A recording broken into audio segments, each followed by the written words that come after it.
আসসালামু আলাইকুম। আজ তরিনবাদ চলে আসলাম শুক্রবার জুমার নামাজ আদায় করতে।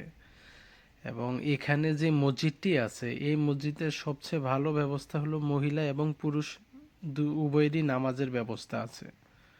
তো এই মসজিদের যে নিচের অংশ, নিচের ফ্লোরে হলো পুরুষদের জন্য নামাজের ব্যবস্থা এবং উপরের ফ্লোরটা হলো যে মহিলাদের জন্য নামাজের ব্যবস্থা রয়েছে। আর এখানে সবচেয়ে ভালো একটা দিক হলো খুতবার প্রথম অংশে আরবি এবং দ্বিতীয় অংশে ইতালিয়ান ভাষায় খুতবা দেয়া হয়।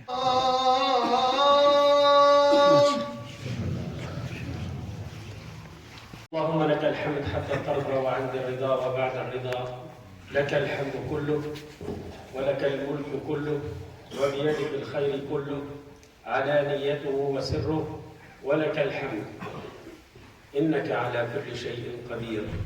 No, metà del suo potere. No, metà del suo potere. Tutto quello che c'aveva. Gli angeli hanno sentito questa parola, come metà del potere. Nessuno, non si è alzato questo perché dice no, e è venuto gli angeli e dice tu alza. E io? No, sbaglio qua, io non